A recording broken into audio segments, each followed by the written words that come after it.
അസ്സലാമു അലൈക്കും വറഹ്മത്തുള്ളാഹി തആല വബറകാതുഹു. ബിസ്മില്ലാ വൽഹംദുലില്ലാ വസ്സലാത്തു വസ്സലാമു അലാ അഷ്റഫിൽ മുർസലീൻ വഅലാ ആലിഹി വസഹ്ബിഹി അജ്മഈൻ അമ്മാ ബഅദ്. ഏറ്റവും ബഹുമാനാദരവുകൾ നിറഞ്ഞ പ്രിയപ്പെട്ട ഉസ്താദുമാർ, എൻ്റെ ശബ്ദം ശ്രവിക്കുന്ന ഏറ്റവും പ്രിയപ്പെട്ട വിദ്യാർത്ഥി സുഹൃത്തുക്കൾ, ഈ ഒരു അവസരത്തിൽ ഞാൻ നിങ്ങൾക്ക് മുമ്പിൽ ചർച്ചയ്ക്ക് കൊണ്ടുവരുന്നത് ഫലസ്തീൻ മുതൽ സുഡാൻ വരെ നവ കോളനിവൽക്കരണവും ചെറുത്തുനിൽപ്പിൻ്റെ വഴികളും എന്ന വിഷയത്തെ കുറിച്ചാണ്. നമുക്കറിയാം, ഈ അടുത്ത കുറച്ച് കാലങ്ങളായിട്ട് നാം പലരും സോഷ്യൽ മീഡിയകളിലൂടെയും മറ്റു വാർത്താ മാധ്യമങ്ങളിലൂടെ നിരന്തരമായിട്ട് ഫലസ്തീൻ, സുഡാൻ എന്ന പേര് വലിയ രീതിയിൽ തന്നെ ഉയർന്നു കേട്ടവരാണ്. അപ്പോൾ സ്വാഭാവികമായിട്ടും എന്താണ് അവിടെ നടക്കുന്നത്, അവിടുത്തെ ജനതയുടെ പ്രശ്നം എന്താണ് എന്നുള്ള നിലക്കൊക്കെ നാം കാര്യങ്ങൾ മനസ്സിലാക്കേണ്ടതുണ്ട് എന്നുള്ളത് നമുക്കിപ്പോൾ അത്യാവശ്യമായി വന്നിരിക്കുകയാണ്. അപ്പോൾ ആദ്യമായിട്ട് ഈ സുഡാനിൻ്റെയും അതുപോലെ തന്നെ ഫലസ്തീൻ്റെയും നിലവിലെ സാഹചര്യങ്ങളെക്കുറിച്ച് നാം ഓരോരുത്തരും മനസ്സിലാക്കേണ്ടതുണ്ട്. നമുക്കറിയാം, ഫലസ്തീൻ എന്ന പേര് വായിക്കുമ്പോൾ തന്നെ കൂട്ടി വായിക്കേണ്ട ഒരു പേരായിട്ട് ഇന്ന് ഇസ്രായേൽ മാറിയിട്ടുണ്ട്. പൂർണ്ണ രീതിയിൽ എല്ലാം കൊണ്ടും തകർന്നടഞ്ഞിട്ടുള്ള ഒരു രാജ്യമായിട്ട് ഭക്ഷണം, വെള്ളം, വൈദ്യുതി പോലുള്ള ഏറ്റവും ഒരു മനുഷ്യന് ജീവിതം മുന്നോട്ട് കൊണ്ടുപോകാൻ അത്യാവശ്യമായിട്ടുള്ള പല കാര്യങ്ങളും ഇന്ന് തടയപ്പെട്ടിട്ടുള്ള ഒരു രാജ്യമാണ് ഫലസ്തീൻ. ഇതിനൊക്കെ തന്നെ പിറകിൽ ഇസ്രായേലിൻ്റെ വലിയ രീതിയിലുള്ള അധിനിവേശമാണ് എന്നുള്ളത് തീർച്ചയാണ്. 2023 പ്രധാനമായിട്ടും ഇസ്രായേൽ ഫലസ്തീൻ ഒരു സംഘർഷം, അധിനിവേശം ശക്തമായ രീതിയിൽ പൊട്ടിപ്പുറപ്പെടുന്നുള്ളത്. ഒക്ടോബർ 7, 2023 എങ്കിൽ പോലും 1948 മുതൽ തന്നെ ഇസ്രായേൽ ഫലസ്തീൻ തമ്മിലുള്ള സംഘർഷങ്ങൾ നടന്നു വരുന്നുണ്ട്. ആ ഇടക്കാണ് 2023 ഈ പറയപ്പെട്ട ഡേറ്റിന് ഹമാസ് അങ്ങോട്ട് നടത്തിയ ഒരു ആക്രമണത്തിന് തിരിച്ചടി എന്നോണം എല്ലാ വിധത്തിലുമുള്ള ഒരു ആക്രമണം, അത് കരയിലൂടെയും വെള്ളത്തിലൂടെയും വായുവിലൂടെയും 3 രീതിയിലാണ് അന്ന് ഇസ്രായേൽ തിരിച്ചടിച്ചിട്ടുള്ളത്. അന്ന് മുതൽ തുടങ്ങിയ ഈ സംഘർഷം, ഈ ഒരു കലാപം പോലെയുള്ള ഈ ഒരു യുദ്ധം ഇന്ന് 2025 അവസാനത്തിലെത്തി നിൽക്കുകയാണ്. ഇപ്പോഴും അവിടെ നല്ല രീതിയിൽ, അവിടെ ചെറിയ നിലക്ക് പോലും വൈദ്യുതി എത്തിയിട്ടില്ല എന്നുള്ളതാണ് വാസ്തവം. ഇനി സുഡാന്റെ കാര്യത്തിലേക്ക് നാം വരികയാണെന്നുണ്ടെങ്കിൽ നമുക്കറിയാം, അവിടെ നടക്കുന്നത് പ്രധാനമായിട്ടും 2 സൈനിക വിഭാഗങ്ങൾ തമ്മിലുള്ള കലാപമാണ്. ഒന്ന്, സുഡാനിൽ നിന്ന് തന്നെ ജനങ്ങളാൽ രൂപിതമായിട്ടുള്ള RSF, റാപ്പിഡ് സപ്പോർട്ട് ഫോഴ്സ് എന്നുള്ള ഒരു സൈനിക വിഭാഗവും, അതുപോലെ തന്നെ സുഡാന്റെ ഔദ്യോഗികമായിട്ടുള്ള സൈനിക വിഭാഗം SIF, സുഡാൻ ആർമഡ് ഫോഴ്സും തമ്മിലുള്ള ഒരു കലാപമാണ്. ഈ പറയപ്പെട്ട RSF 2013 രൂപീകരിക്കപ്പെടുന്നത്. എങ്കിൽ പോലും അന്ന് അത് സുഡാൻ ഇന്റലിജൻസിന്റെ ഭാഗമായിരുന്നെങ്കിലും 2017 അതിന് സ്വന്തമായിട്ട് ഒരു നിലനിൽപ്പ് കൊടുക്കുകയാണ്. നിയമ വ്യവസ്ഥയിൽ ഒരു ശാക്തീകരണം നൽകുകയാണ്. അങ്ങനെ ഇന്ന് ആ 2 സൈനിക വിഭാഗങ്ങൾ തമ്മിലുള്ള കലാപമാണ് സുഡാനിൽ നടന്നുകൊണ്ടിരിക്കുന്നത്. അപ്പോൾ നിലവിൽ ഇതാണ് ഈ 2 രാജ്യങ്ങളുടെയും അവസ്ഥ എന്ന് പറയുന്നത്. ഫലസ്തീനിലും സുഡാന്റെയും ഇന്നത്തെ സാഹചര്യങ്ങൾ ഇങ്ങനെയാണ് മുന്നോട്ട് പോയിക്കൊണ്ടിരിക്കുന്നത്. ഇനി വിഷയത്തിൽ സൂചിപ്പിച്ചതുപോലെ നവ കോളനിവൽക്കരണം, അതിൻ്റെ വഴികളും എന്ന് പറഞ്ഞല്ലോ. അപ്പോൾ സ്വാഭാവികമായിട്ടും നാം ഓരോരുത്തരും മനസ്സിലാക്കേണ്ട ഒരു കാര്യമാണ്, എന്താണ് നവ കോളനിവൽക്കരണം എന്നുള്ളത്. നവ കോളനിവൽക്കരണം എന്നുള്ളത് ഒരു രാജ്യത്തെ നേരിട്ട് ഭരിക്കാതെയും അത് രാഷ്ട്രീയമായും സാമ്പത്തികമായും സാംസ്കാരികമായും നിയന്ത്രിക്കുന്ന ആധുനിക അധീനതാ രീതിയെയാണ് സൂചിപ്പിക്കുന്നത്. ഒരു രാജ്യത്തിൻ്റെ മേൽ മറ്റൊരു രാജ്യം അത് നേരിട്ടല്ലാതെ, എന്നാൽ പോലും ആ രാജ്യത്തിൻ്റെ സ്വന്തമായിട്ടുള്ളൊരു തീരുമാനം പോലും എടുക്കാൻ കഴിയാതെ മറ്റൊരു രാജ്യം അതിനെ ഭരിക്കാൻ നിൽക്കുന്ന ഒരവസ്ഥയാണ് നവ കോളനിവൽക്കരണം എന്ന് പറയുന്നത്. ഈ നവ കോളനിവൽക്കരണത്തിന് പ്രധാനമായിട്ടുള്ള കുറച്ച് ആയുധങ്ങളുണ്ട്. അവ ഒന്ന് വിദേശ കടങ്ങളാണ്, മറ്റുള്ള രാജ്യങ്ങളിൽ നിന്ന് ലഭിക്കുന്ന വിദേശ കടങ്ങൾ. അതുപോലെ തന്നെ IMF എന്ന് പറഞ്ഞാൽ 1944 സ്ഥാപിക്കപ്പെട്ടിട്ടുള്ള ഒരു സാമ്പത്തിക സ്ഥാപനമാണ്. പിന്നെ അതുപോലെ തന്നെ വേൾഡ് ബാങ്ക്, പിന്നെ ആയുധ വ്യാപാരം, രാജ്യങ്ങൾ തമ്മിലുള്ള ആയുധ വ്യാപാരം, ഇതും നവ കോളനിവൽക്കരണത്തിൻ്റെ വലിയ പ്രധാന ആയുധങ്ങളിൽപ്പെട്ടതാണ്. പിന്നെ മൾട്ടിനാഷണൽ കമ്പനികൾ, ഈ മൾട്ടിനാഷണൽ കമ്പനികളെ കുറിച്ച് പറയുന്ന സാഹചര്യത്തിലാണ് നാം പലരും ഈ അടുത്ത കാലത്തായിട്ട് നിരവധിയായി സോഷ്യൽ മീഡിയകളിൽ മറ്റും ബോയ്ക്കോട്ട് ഇസ്രായേൽ പ്രൊഡക്ട്സ് എന്ന പേരിൽ ഒരുപാട് കമ്പനികളുടെ ലിസ്റ്റ് നമ്മൾ പലരും കണ്ടവരാണ്. അപ്പോൾ ഈ സാഹചര്യത്തിൽ ഈ കമ്പനികളെക്കുറിച്ച് ഒന്ന് ഗൂഗിൾ ചെയ്യുന്ന അവസരത്തിൽ നമുക്ക് കാണാൻ സാധിക്കുന്നത് ഇവയെല്ലാം അമേരിക്കൻ ബേസ്ഡ് മൾട്ടിനാഷണൽ കമ്പനികളാണ്.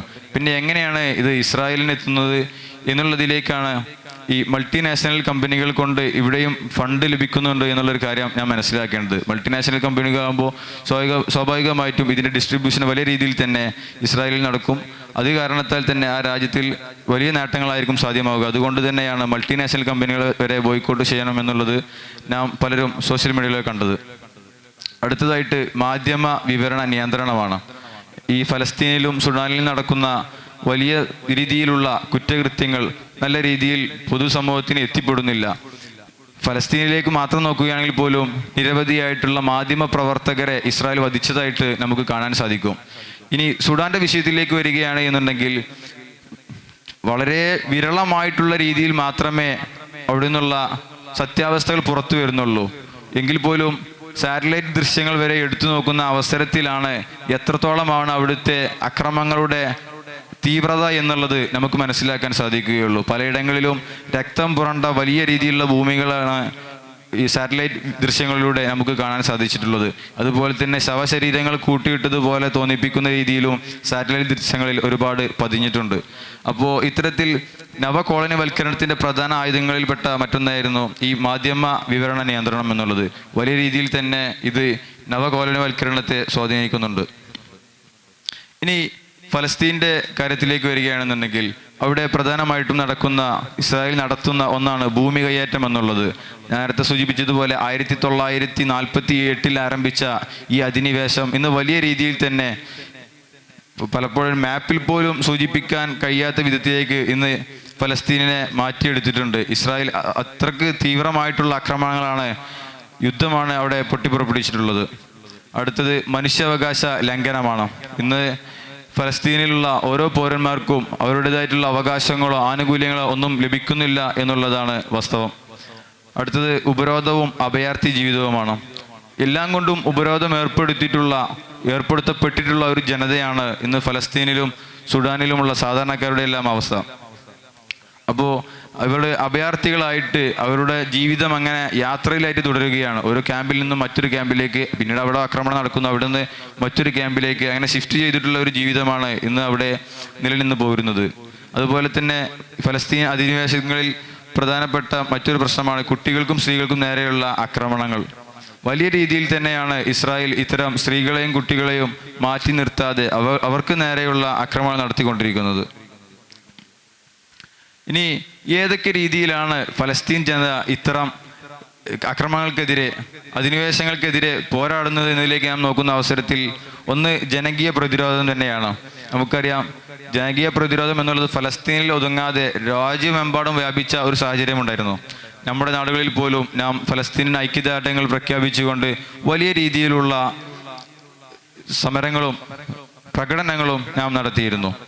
അതാണ് പ്രധാനപ്പെട്ട ചെറുത്തുനിൽപ്പിൻ്റെ ജനകീയ പ്രതിരോധം. അടുത്തതായിട്ട് സാംസ്കാരിക ബൗദ്ധിക പോരാട്ടങ്ങളാണ്.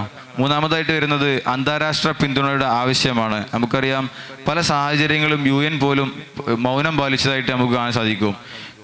പിന്നീട് അതിന് വേണ്ട നടപടികൾ സ്വീകരിച്ചെങ്കിൽ പോലും ആ ലംഘനങ്ങളെല്ലാം ഇസ്രായേൽ ഒരു വില കൽപ്പിക്കാതെ തള്ളിക്കളയുകയും ചെയ്തതായിട്ടും നാം ഓരോരുത്തരും അറിഞ്ഞവരാണ്. ഇനി സുഡാന്റെ ആഭ്യന്തര കലാപവും ബാഹ്യശക്തികളും എന്ന വിഷയത്തിലേക്ക് വരികയാണെന്നുണ്ടെങ്കിൽ ഒന്ന് പ്രധാനമായിട്ടും ഈ സുഡാനിൽ സംഭവിക്കുന്ന ഒരു ആഭ്യന്തര സംഘർഷങ്ങളാണ്. അതായത് രാജ്യത്തിനുള്ളിൽ തന്നെയുള്ള പ്രധാനപ്പെട്ട രണ്ട് സൈനിക വിഭാഗങ്ങൾ തമ്മിലുള്ള ഒരു ആഭ്യന്തര സംഘർഷമാണ്, ഒരു കലാപമാണ് അവിടെ നടമാടിക്കൊണ്ടിരിക്കുന്നത്. അടുത്തത് വിദേശ ശക്തികളുടെ ഇടപെടലാണ്. എങ്ങനെയാണ് ഈ വിദേശ ശക്തികളുടെ ഇടപെടൽ ഈ സുഡാനിലേക്ക് എത്തിപ്പെടുന്നത് എന്നുള്ളതിനെ കുറിച്ച് വലിയ ധാരണ ഇല്ലാത്തവരായിരിക്കും നമ്മളിൽ പലരും. എന്നാൽ പോലും സുഡാന്റെ സ്രോതസ്സുകളിലേക്ക് നാം നോക്കുന്ന അവസരത്തിൽ നമുക്ക് കാണാൻ സാധിക്കും, വലിയൊരു അളവ് സ്വർണം ഇന്ന് ലോകത്ത് കുഴിച്ചെടുക്കുന്നതിൽ വലിയ പങ്ക് വഹിക്കുന്ന ഒരു രാജ്യമാണ് സുഡാൻ എന്നുള്ളത്. ഈ സുഡാനിലാണ് ഇന്ന് രണ്ട് സൈനിക വിഭാഗങ്ങൾ നിലവിൽ വന്നിട്ടുള്ളതും അവ തമ്മിൽ ആക്രമണം നടത്തിക്കൊണ്ടിരിക്കുന്നതും. സ്വാഭാവികമായിട്ടും രണ്ട് കൂട്ടർ തമ്മിൽ തല്ലുമ്പോൾ അവർക്ക് ലഭിക്കുന്ന ഈ പറയപ്പെട്ട രണ്ട് സൈനിക വിഭാഗങ്ങൾക്കും അവരുടേതായിട്ട് ടെറിട്ടറികളുണ്ട്, അവരുടേതായിട്ടുള്ള സ്ഥലങ്ങളുണ്ട്.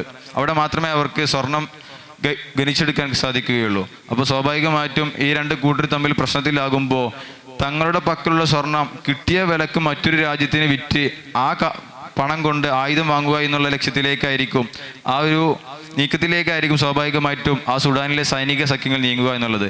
അപ്പോൾ ഈ അവസരത്തിലാണ് ഈ പുറത്തു നിന്നുള്ള ഫണ്ടുകൾ ഉപയോഗിച്ച് ചുരുങ്ങിയ വിലക്ക് അങ്ങോട്ട് സ്വർണം കൈമാറി പിന്നീട് അതിന് ആ പണം കൊണ്ട് ആയുധങ്ങൾ സ്വന്തമാക്കുക എന്നുള്ളതാണ് ഇപ്പോൾ അവിടെ നടക്കുന്നത്. അപ്പോൾ വിദേശ ശക്തികളുടെ ഇടപെടൽ അതിൽ വലിയ രീതിയിൽ കാണാൻ സാധിക്കും. സ്വാഭാവിക വിഭവങ്ങളുടെ ചൂഷണം, ഇതിൽ പറയപ്പെടുന്നത് നേരത്തെ പറയപ്പെട്ടതുപോലെ തന്നെ സ്വർണത്തിൻ്റെതാണ്. പിന്നെ സാധാരണ ജനങ്ങളുടെ ദുരിതം, ഇതുമാണ് സുഡാനിൽ നിന്ന് പ്രത്യേകമായിട്ട് കണ്ടുവരുന്നത്. ഇതിലെ പ്രധാന പ്രതിരോധങ്ങളായിട്ട് ജനാധിപത്യ പ്രസ്ഥാനങ്ങളും പിന്നെ സിവിൽ സമൂഹത്തിൻ്റെ പങ്കെല്ലാം നമുക്ക് കാണാൻ സാധിക്കും. പലസ്തീൻ സുഡാനും വലിയ സാമ്യമുണ്ട്. നവ കോളനി താല്പര്യങ്ങളും വിഭവ ചൂഷണവും മനുഷ്യാവകാശ പ്രതിസന്ധിയും ജനകീയ ചെറുത്തുനിൽപ്പാണ് ഇന്ന് ഈ രാജ്യങ്ങളിലെല്ലാം കണ്ടുവരുന്നത്. അപ്പോൾ ഈ രണ്ട് വിഷയങ്ങളിലും വലിയ രീതിയിലുള്ള ധാരണ ഉണ്ടായിരിക്കേണ്ടത് പുതിയ കാലത്ത് നമ്മുടെ ആവശ്യമായി വന്നിരിക്കുകയാണ്. ഇത്തരത്തിലൊരു സാഹചര്യത്തിലാണ് ഈ ഒരു ചർച്ച നിങ്ങൾക്ക് മുമ്പിൽ സമർപ്പിച്ചിട്ടുള്ളത്. കൂടുതൽ പറയുന്നില്ല, നിർത്തുന്നു. വാഖിർ ദഅവാന അൽഹംദുലില്ലാഹി റബ്ബിൽ ആലമീൻ. അസ്സലാമു അലൈക്കും വറഹ്മത്തുള്ളാഹി തആല വബറകാതുഹു. മത്സരം തുടരുന്നു. The next caller.